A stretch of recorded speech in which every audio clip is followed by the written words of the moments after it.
Monsieur Thierry Chauffat, bonjour. Bonjour.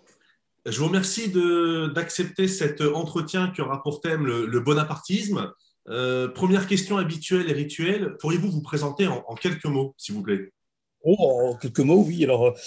Thierry Chauffage, je suis docteur en sciences politiques, maître de conférence à l'Université de Lorraine. Et puis, à côté, ben, j'ai des activités associatives. Et en particulier, j'avais créé d'abord un mouvement politique qui s'appelle France Bonapartiste, et puis un groupe qui s'appelle le Centre d'études et de recherche sur le bonapartisme, qui est chargé de parler de l'histoire du bonapartisme depuis 2 siècles. Alors, on sort une revue sur les élus, la doctrine, les moments électoraux et tout ce qu'on peut imaginer sur le bonapartisme en 2 siècles. C'est une revue qui sort tous les combien de temps? On a 3 revues par an. D'accord. C'est une revue en gros d'une quarantaine, un peu plus de 40 pages, voilà, qui traite de tous les sujets à partir du moment où on est quand même lié au bonapartisme. On ne s'arrête pas d'ailleurs à la fin du parti bonapartiste officiellement en 1940, on va jusqu'à nos jours en fait. On fait 1769 ou 99, peu importe, jusqu'à nos jours. Ok. Alors, très bien. Donc, pour rentrer justement dans le vif du sujet, comment présenteriez-vous le bonapartisme à une personne qui ignorerait tout de ce qu'est le bonapartisme? Alors déjà, moi je commencerai par dire que c'est un courant politique qui a été défini par René Raymond, qui ne me satisfait pas obligatoirement. C'est un courant qui perdure malgré 2 siècles, qui évidemment se rattache au Bonaparte, à Napoléon Ier et à Napoléon III, avec quelques éléments de doctrine qui sont indispensables. Il ne suffit pas en fait de se lier à Bonaparte en disant voilà, on va faire comme l'aurait fait Napoléon voici 2 siècles ou comme l'aurait fait son neveu il y a un siècle et demi. Je crois qu'il y a des éléments importants. D'abord, il y a beaucoup de pragmatisme quand même dans le bonapartisme. On ne raisonne pas en 2021 comme on pouvait raisonner en 1800. En revanche, il y a des éléments clés qui sont fournis par les Bonaparte eux-mêmes, puis ensuite par leurs héritiers politiques, que sont l'appel au peuple, hein, la démocratie directe, l'autorité, l'ordre. Voilà, ça, c'est des éléments. Le social, l'ambition pour la France, ça, c'est des éléments forts que d'ailleurs, mais je pense qu'on l'abordera après dans le reste de l'entretien, qu'on peut retrouver dans d'autres courants. Je pense que le bonapartisme, il est le fondateur de courants comme ensuite, là, le plus simple, le gaullisme, qui se retrouve assez souvent dans les aspects bonapartistes. Alors, vous en avez parlé de René Raymond, donc ça me facilite la transition. René Raymond, on connaît son grand livre, Les droites en France. Il parle de trois droites, la droite légitimiste, la droite orléaniste et la droite bonapartiste. Alors, moi, je pense qu'il s'est trompé pour la simple bonne raison que le légitimisme, oui, est à droite. Tout à fait. L'orléanisme serait pour moi plutôt de gauche. Et en Oui. fait, le bonapartisme serait plutôt un centre ou un extrême centre. Qu'en Tout à pensez-vous? fait. Alors, c'est exactement ça. Quand je vous disais tout à l'heure que l'analyse de René Raymond, qui me paraît, je veux dire, à moitié juste, euh, j'étais plus ou moins d'accord. En tout cas, elle ne me satisfaisait pas totalement. C'est pour ça. Le bonapartisme, il n'est pas qu'à droite. D'abord, il n'est plutôt à gauche. Hein.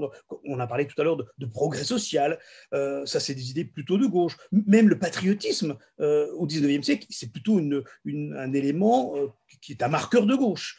Donc, alors, je reprends votre définition. Maurice Duverger avait dit d'ailleurs à peu près la même chose en disant c'est un centre brillant. C'est pas un centre mou en fait pour le dégager du centre mou. Alors il est centriste et en ce sens il est alors je sais pas si c'est centriste, si c'est à droite ou c'est à gauche. Pour moi il est et à droite et à gauche. Il n'est pas ni l'un ni l'autre. Il n'est pas ou la droite ou la gauche. Je pense que René Raymond fait une très belle analyse. Malheureusement, il manque un autre deuxième Raymond pour nous faire les gauches en France à peu près de la même manière. Et si on mettait les gauches en France, on ne remettrait pas, là je vous suis, on ne remettrait pas le légitimisme, mais on pourrait avoir un chapitre complet sur le bonapartisme. Euh, Paul de Cassagnac, qui était député bonapartiste sous la Troisième République, avait l'habitude de dire « Je ne suis pas hémiplégique. J'ai un bras droit, j'ai un bras gauche, j'ai une jambe droite, j'ai une jambe gauche. » Et c'est ça le bonapartisme. Il arrive à concilier les deux. C'est pas une exclusion. Souvent, on dit il est au-dessus. C'est vrai qu'il est au-dessus. Mais il est au-dessus, non pas en se moquant des deux concepts, mais en les acceptant et en disant j'arrive à englober l'ensemble de la scène politique. Très bien. Alors, la principale figure du bonapartisme et son plus éminent représentant, qui est pour moi, est un des plus grands personnages de l'histoire, qui est Napoléon Ier. Alors, je ne sais pas si vous le savez, mais Marx disait sans ironie, je ne suis pas marxiste. Alors, Napoléon Bonaparte n'était pas à proprement parler bonapartiste. Alors, comment expliquez-vous ce paradoxe d'un courant en sachant que sa principale figure n'était peut-être pas bonapartiste? Alors, Napoléon Ier, mais Napoléon III, on pourrait même continuer comme ça. Napoléon III a eu, vous connaissez sa parole, hein, en disant l'impératrice est légitimiste, Morny est orléaniste, Plomplon, donc Plomplon, son cousin, Prince Jérôme, est républicain, moi-même je suis socialiste, et il n'y a que Persigny qui soit bonapartiste, et il est fou. Je revendique cette folie, en fait. Hein. Est-ce que le fondateur de la dynastie est lui-même bonapartiste? Je pense d'abord que Napoléon Ier, Napoléon Bonaparte, construit cette doctrine, sans même le penser, sans même le vouloir. D'abord parce qu'il l'a construit, pour moi, dès 1796-97. Il n'est pas qu'un général victorieux. À la campagne d'Italie, il se conduit aussi en diplomate, il se conduit en chef d'État, et dès 1796-97, en communiquant aussi avec ses journaux, dès 1796-97, il va fonder ce bonapartisme. Évidemment, on ne va pas lui donner ce nom-là. Lui-même ne le donnera jamais, il ne le revendique même pas. Il est à césariste, on peut pratiquement considérer ça. Il n'a aucune raison de donner un nom à son courant. Son courant, il est autour de lui. Et ensuite, une fois qu'il sera arrivé au pouvoir, c'est la même chose. Il englobe l'ensemble de la société française. Il ne rejette que les extrêmes, les jacobins d'un côté, et puis les royalistes inconditionnels de l'autre, mais il essaie de réconcilier tout le monde. Donc, il n'y a pas besoin de s'affirmer bonapartiste. On est tous bonapartistes, comme plus tard on dira que le gaullisme, tout le monde a été, est ou sera gaulliste. C'est la même chose. Même Napoléon III, par la suite, c'est lui qui va refonder la doctrine en s'appuyant sur le mémorial de Sainte-Hélène, en construisant quelque chose de plus actuel, parce qu'il y a eu aussi l'industrialisation qui est passée par là. Et donc, oui, lui-même est-il bonapartiste? Dans la phrase qu'on a donnée tout à l'heure, non, il ne le revendique pas. Mais évidemment, le bonapartisme, c'est un petit peu ce qu'il y a derrière cette citation. Il y a tout. Il y a à la fois du légitimisme, de l'orléanisme, du républicanisme et même du socialisme. Et l'ensemble fait un bonapartiste actif à ce moment-là. Je pense que, mais presque par nature, le bonapartisme s'intitule ainsi, se construit ainsi, une fois qu'il n'est plus au pouvoir. Pourquoi s'intituler, pourquoi construire un bonapartisme lorsqu'on est dans une période de gestion? C'est après 1870, lorsqu'il faut reconquérir éventuellement le pouvoir, que l'on va avoir un parti bonapartiste, d'abord un groupe parlementaire de l'appel au peuple, puis un parti bonapartiste, des comités bonapartistes, qu'on va avoir des candidats bonapartistes. On n'a pas besoin de s'intituler bonapartiste ou plein Second Empire, on soutient ou on ne soutient pas le gouvernement, et ça suffit amplement. Mais il n'y a pas besoin, en effet, je vous rejoins, il n'y a pas besoin que le fondateur de la 4e dynastie se dise bonapartiste. En fait, il construit quelque chose qui est l'État, qui est la vie politique contemporaine, et puis eh bien, l'objectif est quand même d'assimiler la Révolution française, de refermer cette parenthèse, et puis de créer cette 4e dynastie. Est-ce que les rois de France s'appelaient, avaient un mouvement capétien ou bourbonien? Non, il n'y a pas besoin. C'est l'État, point. Alors, vous avez parlé du mémorial de Sainte-Hélène, de M. Chauffat, je trouve ça très intéressant. Et encore une fois, on va essayer de se placer d'une perspective extérieure au bonapartisme. Alors, vous avez dit que le bonapartisme commence dès la campagne d'Italie, mais alors, justement, c'est très intéressant ce que vous dites. Quand on est de l'extérieur, est-ce qu'on n'a pas l'impression que le bonapartisme, c'est un peu un espèce d'un grand mélange? Parce que quelle est la ligne directrice entre le Napoléon de la campagne d'Italie 1796-1797, le bonapartisme du coup d'État de 1799, où il fallait, comme dit Napoléon, refermer le gouffre de l'anarchie, je vous ai laissé des conquêtes, qu'est-ce que vous avez fait? Quel est le point commun avec l'Empire plutôt autoritaire? L'expérience malheureuse, en tout cas pour la France, je pense, des 100 jours, et après, avec le neveu, une expérience à la fois autoritaire et libérale. En fait, on s'aperçoit qu'en 110 ans, l'implication du bonapartisme a été très, très différente. Et encore une fois, de l'extérieur, est-ce que dans tout ça, on arrive à dégager une ligne directrice, ou au contraire, il faudrait prendre le bonapartisme, comme a dit Maurice Barrès, à savoir que Bonaparte est un professeur d'énergie, et on arrête là, en fait? Alors, évidemment, je rejoins Barrès, mais je ne m'arrête pas là. Alors, vous avez, d'abord, on va commencer par, vous avez raison, il y a évidemment des différences dans la nature, dans la manière de gérer le pays, mais tout simplement parce que 1800 et 1850 ou 1900 ne sont pas identiques. Les forces politiques sont différentes, les enjeux sont différents autour de l'Église, autour de l'industrie. Donc, évidemment, on ne peut pas gérer, et comme on ne gérerait pas en 2021, de la même manière qu'on pouvait gérer au début du 19e. En revanche, le premier point ne va pas nous faire avancer beaucoup, c'est du pragmatisme. Donc ça explique quand même qu'on n'a pas, contrairement à un marxisme par exemple, on n'a pas une doctrine figée en disant voilà, on ouvre un bouquin et puis on applique, et puis que ce soit le petit guide rouge ou le petit livre rouge ou bien un autre ouvrage comme Mein Kampf, tout ce que vous voulez imaginer, où on explique exactement ce que l'on va faire dans les années ou dans les décennies qui suivent. C'est pas figé comme ça. Même le mémorial de Sainte-Hélène donne des pistes. Lorsqu'il l'écrit, Napoléon le fait essentiellement parce qu'il pense que sa vie, à la fois terrestre mais politique, elle est finie. En revanche, il veut ouvrir une voie pour son fils. En fait, il va l'ouvrir pour son neveu. Donc, c'est encore rien pour l'instant. Et donc, dans ce mémorial, il n'y a pas simplement de l'histoire en expliquant ce qui s'est passé, mais il y a les pistes, y compris les pistes politiques pour l'avenir. Et les pistes politiques pour l'avenir, c'est dire, bon, c'est du pragmatisme, certes, vous ne ferez pas, mon fils ne fera pas comme je l'ai fait exactement, parce qu'on est dans une période de guerre, parce qu'on vient de finir la Révolution, et en particulier cette période de troubles, d'anarchie, comme vous l'avez évoqué. En revanche, il y a des points essentiels dans le bonapartisme, qu'on peut retrouver à toutes les périodes. Et ce premier point, et on en manque terriblement dans cette France de 2021, c'est de l'autorité, c'est de l'ordre, c'est une manière d'emmener le peuple, c'est une ambition. Ça, je pense que c'est un point important. Mais en revanche, le bonapartisme, ce n'est pas que de l'autorité. C'est ça aussi, on pourrait revoir avec René Raymond, qui va nous mettre évidemment cette autorité plutôt à droite. Et encore, la gauche aussi a des moments d'autorité sans aucune difficulté.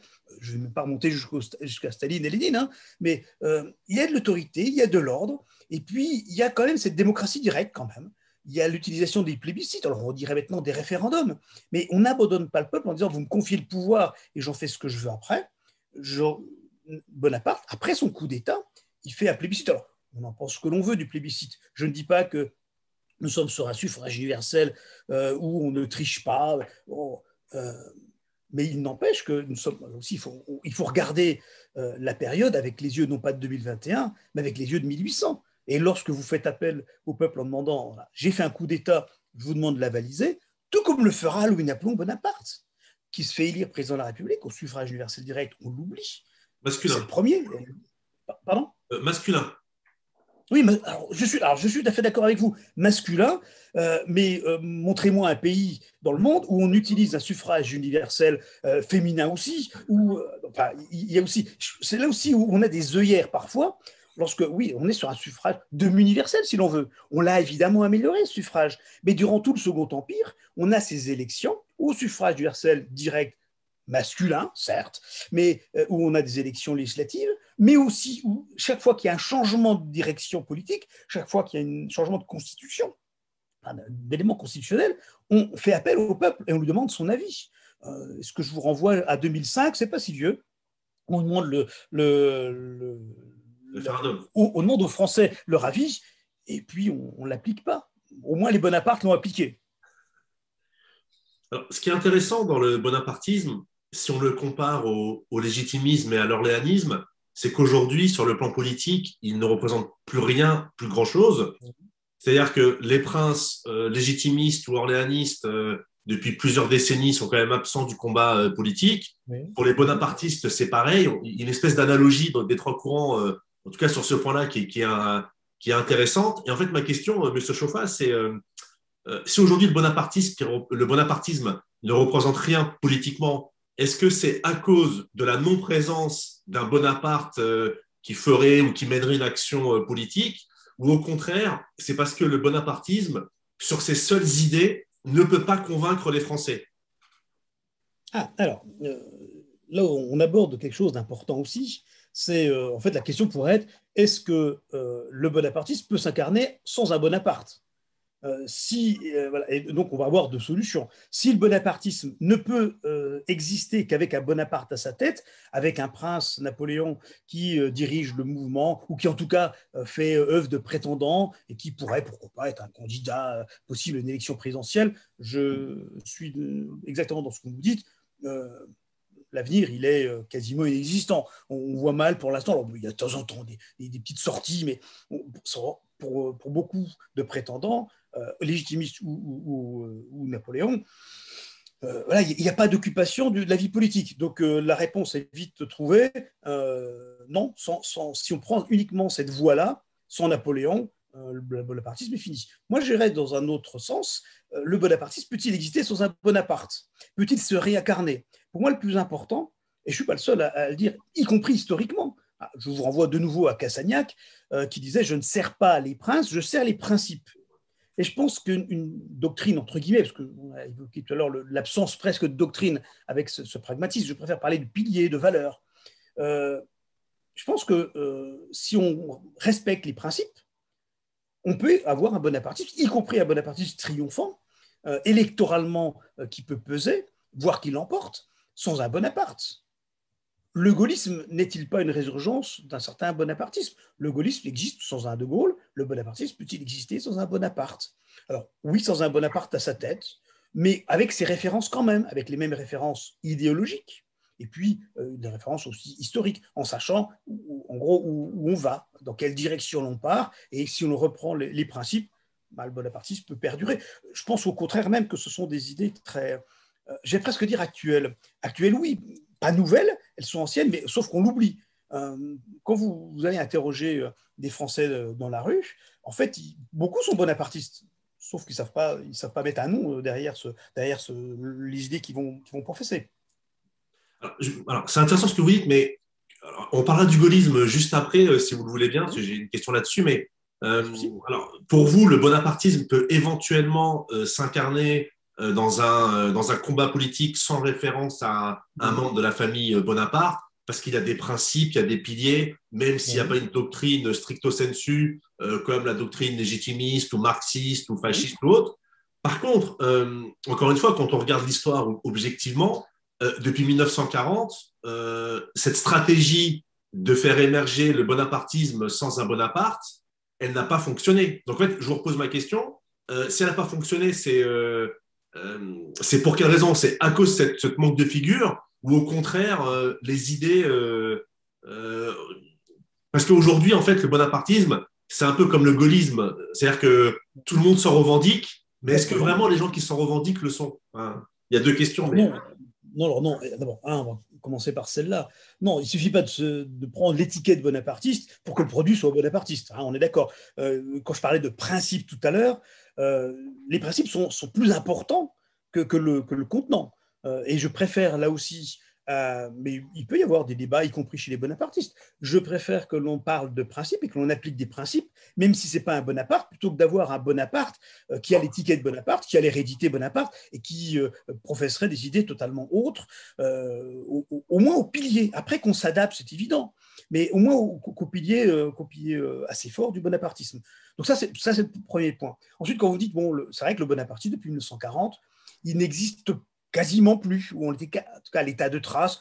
J'accepte la partie Corse, puisqu'en Corse, il y a eu, même après 4e et 5e République, les maires d'Ajaccio, très souvent, le plus souvent, des députés, des sénateurs qui se revendiquaient bonapartistes. Mais sur le continent, on est d'accord, j'ai été moi-même candidat bonapartiste à une élection législative il y a pas mal de temps, 1997, où j'avais obtenu un peu plus de 3% des voix. On a de temps en temps quelques candidats cantonales, départementales, il y a quelques élus, mais des élus locaux. Je suis moi-même premier adjoint dans ma commune. Évidemment, dans une commune de 400 habitants, vous n'avez pas une liste bonapartiste. Voilà. Bon, mais il y a quelques ressorts ici ou là.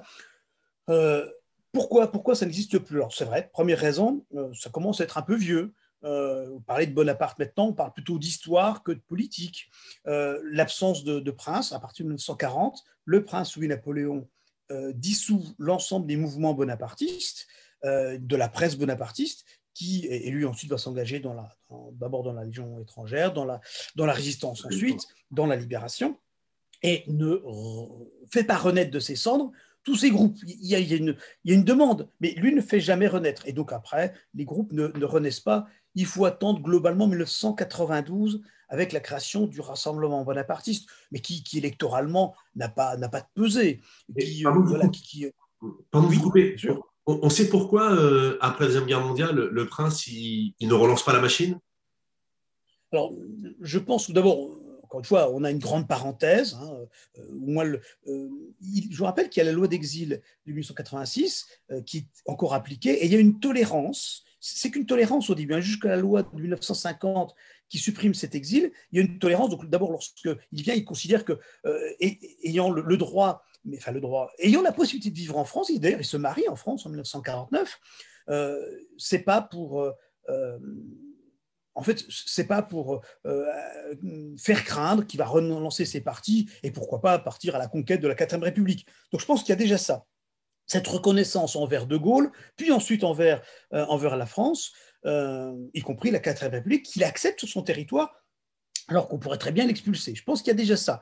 Et puis après, d'abord, il y a une estime vis-à-vis de Gaulle. De Gaulle a lancé le RPF en 1947. Donc la question, c'est que, et beaucoup de bonapartistes vont suivre soit la droite modérée, soit ce RPF, en disant, en gros, est-ce qu'on a encore besoin de combattre dynastiquement? Pour beaucoup, la question ne se pose plus. Il y a d'autres voies politiques qui n'existaient pas. Alors, il y a le colonel de la Roque avec le PSF avant 40, il y avait d'autres voies, mais globalement, les bonapartistes allaient au parti d'appel au peuple, au comité bonapartiste. Puis après, quand il n'y a plus rien, ben vous allez soit vous arrêter, soit vous allez ailleurs. Cette absence, cette parenthèse, elle n'est pas propre qu'aux bonapartistes, hein, mais cette parenthèse de la Seconde Guerre mondiale fait aussi qu'on il ne faut pas non plus exagérer. Hein. Il n'y avait pas tant que ça de militants. Mes recherches montrent qu'il y avait à peu près 1000 militants sur l'ensemble de la France dans le parti L'Appel au peuple. Donc, ce n'est pas non plus une force extraordinaire. Alors, on pourrait rajouter certains qui sont ailleurs, aux Jeunesses Patriotes en particulier. Tétinger étant Tétinger, qui était donc président des Jeunesses Patriotes, étant un député bonapartiste et qui ne l'a jamais caché. Donc, il y a quand même, mais ce n'est pas non plus une force de plusieurs milliers, ou dizaines de milliers, ou centaines de milliers d'adhérents. Donc, on met en sommeil quelque chose qui avait déjà était pas très loin de se coucher déjà. Alors, on a bien compris que le bonapartisme, c'est un principe de l'action, c'est des piliers, des valeurs, plus qu'une doctrine à proprement parler. Et alors, justement, il y a certains spécialistes d'histoire, ou même des spécialistes en politique, des politologues, même certains philosophes. En tout cas, voilà, il y a une espèce de consensus pour dire que le gaullisme est un bonapartisme du XXe siècle. Alors, moi, ma question est la suivante. Est-ce que pour vous, le gaullisme est un bonapartisme du XXe siècle ou est-ce qu'il est son héritier? Il est en partie son héritier. Sauf que là, on est en train de parler d'un courant politique, le gaullisme, qui est aussi un petit peu disparu. Et que tout le monde aussi se revendique du gaullisme. Mais qu'est-ce que c'est que le gaullisme? Est-ce que c'est d'avoir suivi l'affiliation, d'être entré à l'UNR, l'UDR, le RPR, ainsi de suite? Est-ce que d'ailleurs le RPR lui-même était-il pas plus chiracien qu'il n'était vraiment gaulliste? Il faudrait aussi se remettre sur les piliers du gaullisme. Et quand on regarde historiquement, les piliers du gaullisme sont à peu près les mêmes que celles du bonapartisme. L'appel à un chef, qu'il soit de Gaulle, qu'il soit Bonaparte. Alors, il n'y a pas de question dynastique, parce que là aussi, la société a évolué. Mais on a affaire à un homme providentiel, à un chef, et en dessous, vous avez aussi cette autorité, cet ordre, ce progrès social. On retrouve y compris parfois les mêmes éléments. J'en prendrai un seul. La participation des salariés au bénéfice de l'entreprise, mais plus qu'au bénéfice, à la gestion des salariés.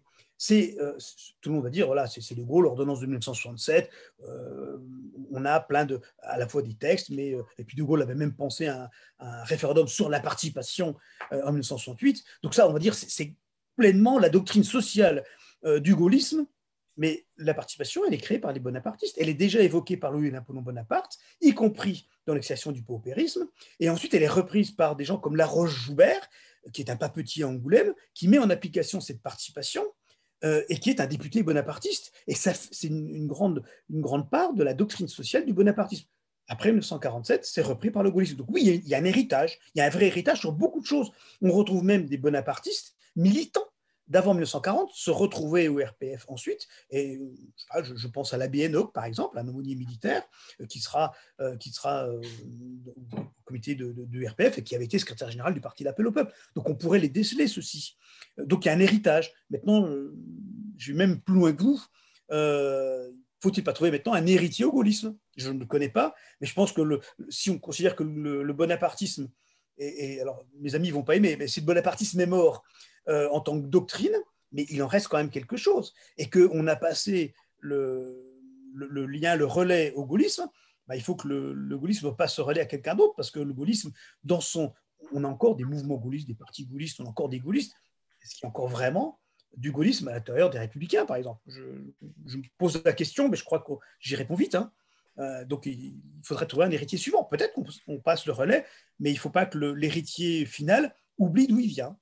Et il vient du bonapartisme à ses débuts. Il y a quelque chose d'intéressant. Vous avez parlé de pragmatisme et c'est quelque chose qui m'est cher d'un point de vue aussi bien politique qu'intellectuel que même dans notre vie de simple Français dans la vie de tous les jours. Et en fait, on s'aperçoit d'une chose, c'est que les deux Napoléons, une fois arrivés au pouvoir, ont mis en place une monarchie dans le but d'installer une quatrième dynastie, une monarchie héréditaire avec, comme l'ancienne monarchie ou la monarchie légitime, avec la notion de primogéniture masculine. Est-ce que c'est pas paradoxal ou incohérent de savoir qu'il y a eu tout au long de l'histoire des bonapartistes républicains ou démocrates, en sachant que les deux grandes figures ont plutôt été en faveur de la monarchie? Alors, vous avez parfaitement raison. Je dirais simplement qu'on va lier cet aspect dynastique à cet aspect pragmatisme. Je pense que d'abord le premier, Bonaparte, lorsqu'il transforme son consulat en empire, c'est en pensant à ces masses de granit qu'il a jetées sur le sable français et dont il sent qu'il va manquer de temps. Je pense que le temps est important dans la vie politique. Et ça, c'est le premier élément. Comment faire perdurer un système politique, parce que c'en est un, le bonapartisme, il en a conscience. Comment le faire perdurer après lui? Il sait qu'il est mortel, comme tout à chacun, et qu'à un moment donné, il y a une parenthèse qui va se fermer, et ce qui lui importe à lui, c'est de pouvoir transmettre cet héritage politique, que ce qu'il a construit, ça puisse subsister. Or, si on est aussi entouré, c'est la deuxième raison, la France est entourée de monarchies. Il n'y a pas de république, alors, par la Suisse, ou Venise si l'on veut, mais on n'a que des monarchies européennes, et donc pour essayer de refermer cette page de la Révolution, se dire peut-être que la guerre qui se fait contre la France, je vais vous surprendre, mais Napoléon est un pacifiste. Napoléon cherche aussi la paix régulièrement, et peut-être qu'en s'assimilant à ces monarchies européennes, peut-être qu'on arrivera avec le temps, encore une fois, est important, peut-être qu'on arrivera à assimiler ces doctrines, ces principes de la Révolution de 89, tout en ayant, comme les autres, comme nos voisins, une monarchie héréditaire. Donc je pense qu'il y a beaucoup de pragmatisme là-dedans. Après, il y a la question purement personnelle, qui est de dire, à un moment donné, on a envie de transmettre, peut-être aussi, alors la question ne se pose pas au début, en 1804, il n'a pas vraiment d'héritier. Il n'a pas de fils, en tout cas pour reprendre. On peut penser à des neveux, il pense à l'adoption. Mais je pense que c'est aussi humain de dire, y compris pour parler tout à l'heure de simples citoyens français, de dire à un moment donné, on a envie de transmettre un héritage, que l'héritage soit des biens fonciers ou autres matériels, ou que l'héritage soit aussi une construction politique. Peut-être qu'on a envie aussi en gros de survivre avec ses héritiers. Je pense qu'il y a ça. Alors, il y a une critique que je trouve injuste à l'endroit du bonapartisme. C'est qu'on accuse souvent les deux Napoléons d'avoir été des aventuriers. Et moi, c'est quelque chose qui m'étonne, qui me choque. Quand on voit que le premier, il a mis des institutions en place qui ont duré 200 ans, le deuxième est resté au pouvoir 22 ans. Comment expliquez-vous, alors on ne va pas dire mauvaise foi, mais comment expliquez-vous cette critique sur ce côté aventurier, comme si les Bonaparte, Napoléon Ier, Napoléon III, en fait, n'étaient que des parenthèses, voire même des mauvaises parenthèses. Est-ce que vous êtes d'accord avec moi pour le fait qu'il y a quelque chose de fondamentalement injuste? C'est-à-dire que comment peut-on considérer quelqu'un comme un aventurier, quelqu'un qui met en place des institutions dans le but de stabiliser? Enfin, vous avez compris la question. Oui. Alors, bon, j'admettrai en partie la question de l'aventurier parce que ce sont en fait des. Alors, ça, d'abord, ça reste des aventures, ça reste des épopées extraordinaires. Oui. Le premier comme le Second Empire. Donc, il y a un côté aventurier qu'on peut relever de quelqu'un qui 10 ans avant, ou même 5 ans, ou même quelques années avant de prendre le pouvoir, n'est entre guillemets rien. C'est-à-dire qu'on est aussi dans une société du 19e où la prise de pouvoir se fait soit de manière éphémère, je vous renvoie à la Révolution, soit de manière héréditaire. De manière héréditaire, Napoléon n'a pas de revendication de ce point de vue-là. Il n'est pas descendant ni des Capétiens, ni des Mérovingiens. Donc sa source du pouvoir, ça reste quand même une aventure. C'est un coup d'État, certes validé, mais c'est un coup d'État. Il y en a eu plein d'autres de coups d'État sous la Révolution. Hein. Et là, pour la première fois, on a un coup d'État qui installe un régime qui perdure, qui même s'il se transforme en consulat à vie, puis en empire, est un régime qui perdure, qu'on n'a jamais vu ça. Le directoire, la terreur, tout ça, c'est passé très rapidement. La Convention, c'est des phénomènes relativement brefs dans notre histoire. Donc il y a bien un aventurier, je peux reprendre ce terme-là, il y a un aventurier, quelqu'un qui prend le pouvoir, et puis voilà, et après qui installe. Donc le terme aventure n'existe plus après. L'aventurier, même dès 1800, même dès fin 99, on comprend que ça, c'est pas quelque chose qui va rester, qui va être éphémère, parce qu'on a envie justement de construire ces piliers, de jeter ces masses de granit. Et vous l'avez dit, cette construction de 1800, elle est forte et elle est pérenne. On a encore beaucoup d'institutions qui datent de ce moment-là. Quant au deuxième Napoléon, enfin Napoléon III, là aussi on pourrait considérer que c'est un aventurier. Il le dit lui-même, d'abord parce qu'il fait quand même, il essaie 2 coups d'État. Boulogne, enfin d'abord Strasbourg et Boulogne qui échouent. Donc ça, c'est le propre de l'aventurier. Il le dira lui-même.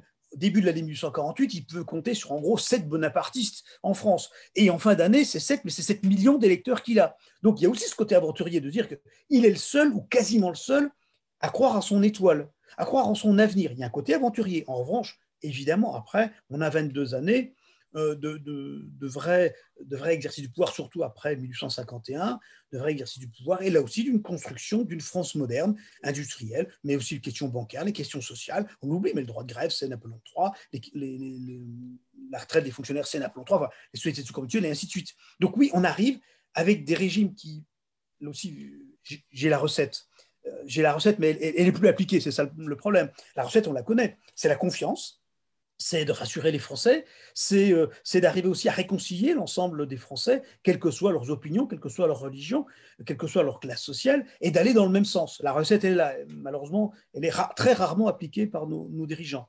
Donc le côté aventurier, il cesse à partir du moment où l'aventurier a pris le pouvoir et se dit, j'ai pas pris le pouvoir pour moi, j'ai pas pris le pouvoir simplement voilà, pour me faire plaisir et montrer que je suis capable de prendre le pouvoir et puis de briller, mais ensuite pour placer ces masses de granit, quel soit le code civil ou quel soit le droit de grève. Alors j'ai encore 2 questions, si vous le permettez. Ah, pas de Euh, souci.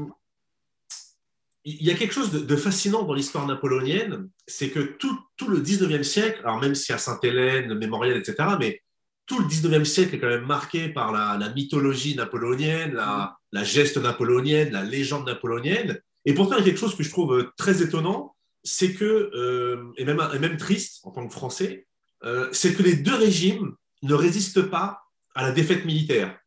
Waterloo, Sedan.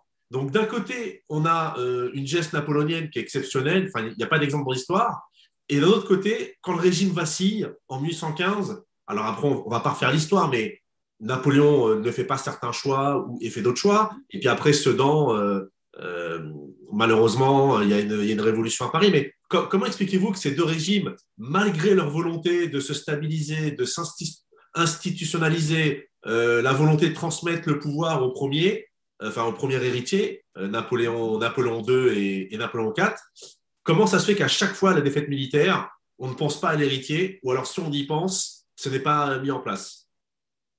Alors, Pas je toujours. vais d'abord me permettre 2 petites rectifications, mais vous les connaissez aussi bien que moi. Ce ne sont ni Sedan ni Waterloo qui, en réalité, mettent fin. Alors, c'est le grand déclencheur, mais qui, en réalité, mettent fin au pouvoir. Il y a quand même derrière, après Waterloo, Napoléon revient à Paris et les chambres ont à discuter. Napoléon considère, des gens comme Drouot vont aller dans ce sens-là, en disant on a encore suffisamment de ressources, on peut encore se battre. et les chambres donc renversent Napoléon III, enfin, provoque sa deuxième abdication. Et pour Sedan, c'est pareil. C'est pas Sedan en tant que défaite militaire qui met fin au Second Empire, comme on le dit, c'est pas le de 7 ans, c'est bien le 4. C'est une révolution républicaine à Paris. Devant l'ennemi aussi, hein, en pleine guerre, où les républicains s'emparent du corps législatif et vont proclamer la République. Donc ce ne sont pas totalement des défaites, c'est vraiment des révolutions ou en tout cas des coups d'État. 1815, c'est un coup d'État contre Napoléon. Alors après, c'est clair aussi que ce sont les défaites militaires qui ont quand même amené indirectement, plus qu'indirectement, ces deux chutes de régime. Là je peux rejoindre. Alors d'abord, aucun régime en France n'a réussi à se transformer, à se trouver un héritier, qu'il soit dynastique ou pas. Et à chaque fois, hein, depuis la Révolution, hein, on en est là depuis plus de 2 siècles, à chaque fois, c'est un coup d'État, c'est une guerre extérieure, c'est la Troisième République succombe aussi en 1940. Va-t-on dire que la République n'est pas stable, que la République n'est pas le régime de la France, parce qu'en 1940, c'est purement aussi un régime militaire qui met fin, une défaite militaire, pardon, qui met fin à 75 ans de République. La Quatrième République succombe à ce qu'on pourrait appeler aussi un coup d'État, hein, celui du 13 mai 58. Donc, de toute façon, aucun régime, je pense, en France depuis la Révolution, n'est stable. Oui, c'est sûr que 75 ans, c'est stable. Mais comme le Second Empire et le règne de Napoléon III était stable. Alors, pourquoi s'explique ça? On va faire, je pense, à mon avis, là aussi, un élément fort, c'est que la République ne vacille pas, ne tombe pas en 1914. Elle aurait pu, alors on n'est pas sur la défaite en 1914, mais on aurait pu aussi profiter, certains auraient pu profiter, à droite ou à gauche, de faire un coup d'État. Il y a l'Union sacrée, les bonapartistes par exemple, ils sont tous, hein, se rallient à l'Union sacrée. Les républicains ne l'ont pas fait en 1970, n'ont pas considéré que la défense de la France était plus importante que la défense du régime, et qu'ils étaient républicains avant tout, et qu'il fallait avant tout abattre Napoléon III. Je pense, et on pourrait dire pareil en 1815, je pense que là aussi, on inflige au Napoléon ce que l'on n'infligera pas après à la République en 1914. Les défaites militaires, la France en a connu plein, des défaites, des batailles, c'est pas ce qui manque. Voilà, là, il y a toujours une volonté peut-être d'ennemis des Napoléon, tout comme ceux de la monarchie, hein, et ensuite ceux de la République en 1940, de profiter d'une occasion. Et la seule occasion, c'est la défaite militaire ou le coup d'État, mais le coup d'État ne marche pas quand vous avez un régime stable, donc il faut quelque chose d'extérieur, et c'est la défaite. J'ai une dernière question. On va sortir du bonapartisme pour être un peu plus dans l'histoire et dans l'actualité, si vous le permettez. Que pensez-vous de toutes ces polémiques qu'à titre personnel, je trouve dangereuses et stériles, qui visent à attaquer l'héritage de Napoléon Ier au point de vouloir déboulonner ou maculer des statues de peinture? Qu'en pensez-vous? Bah, je pense qu'en posant la question, vous avez déjà la réponse. Quelle que soit l'histoire, je pense qu'il faut l'assumer. Ça, c'est le premier élément. Je suis bonapartiste, je le revendique, mais je sais pas, détruire une statue qui est celle d'un républicain ou celle d'un roi de France, ça fait partie de notre histoire. Donc je pense qu'il faut assumer. En plus, la France a un passé extrêmement riche, extrêmement fort sur plein de vues, à la fois historique, politique, artistique. Je pense que même on ne doit jamais oublier que l'on vient de quelque chose. On a tous des ancêtres qui ont vécu et il faut revendiquer, accepter cette histoire. Déjà, quel que soit au-delà même du Napoléon. Ensuite, c'est vrai que les attaques que l'on a sur Napoléon ces temps-ci, il était misogyne, il a rétabli l'esclavage. Oui, oui, alors on regarde avec des yeux 2021. Oui, c'est pas bien d'être misogyne, peut-être. En 2021, c'est pas bien. Montrez-moi un pays, montrez-moi une période, là, il y a 2 siècles, où un chef d'État n'aurait pas été. Ça veut dire quoi être misogyne? D'abord, est-ce que c'est une notion politique que d'être misogyne? Est-ce que c'est pour ça qu'il faut abattre les statues de Napoléon? Quant à l'esclavage, malheureusement, on en a beaucoup trop parlé, mais personne n'y connaît rien. Montrez-moi là aussi un pays, même l'Angleterre, qui a certaines avances sur nous sur beaucoup de points de vue, n'a pas aboli l'esclavage à ce moment-là. Tous les pays pratiquent l'esclavage. On le dit à Napoléon, alors qu'en fait, lorsqu'il rétablit en 1802, il ne rétablit que quelque chose qui existait déjà. L'esclavage n'avait été aboli dans les textes par la Convention, mais en 1794, ça ne s'était pas appliqué. Je vous rappelle que une partie des îles françaises étaient sous domination britannique, et les Britanniques n'avaient surtout pas aboli l'esclavage, surtout pas. Et donc c'est aussi une astuce politique, c'est un petit peu comme le rétablissement de la monarchie peut-être que si on rétablit une monarchie, on n'aura pas cet îlot républicain sur le continent, peut-être qu'on nous laissera un petit peu en paix. Et bien pareil, on rétablit l'esclavage, enfin, on fait comme les autres en disant, voilà, il ne faut pas oublier que la Convention abolit cet esclavage dans les textes seulement pour permettre aux esclaves de dire, si vous restiez français, vous pourriez être libre, et dans ce cas-là, lutter contre les Anglais. C'est purement une arme militaire, une arme de guerre. Pourquoi reprocher à Napoléon, qui en plus, je vous le rappelle, dans son texte de mars 1815, supprime la traite des Noirs. Donc déjà, c'est aussi fermer un petit peu le réservoir de l'esclavage, de l'esclavagisme. Donc voilà, je pense qu'on peut reprocher beaucoup de choses à tout le monde. Alors, si j'étais anti-républicain, je pourrais parler de Ferry. Pas Luc Ferry, on aurait d'autres choses à dire aussi, mais Jules Ferry, sur le colonialisme, sur la prédominance de la race blanche.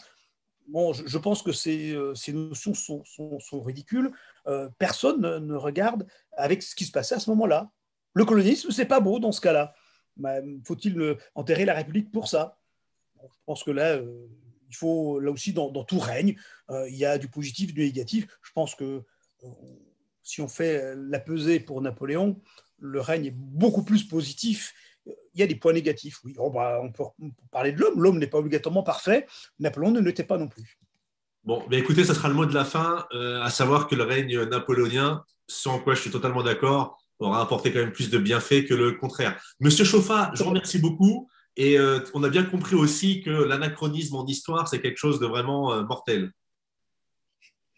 Nous sommes d'accord. Merci Franck Abed. À bientôt, monsieur. À bientôt. Bonne journée à vous.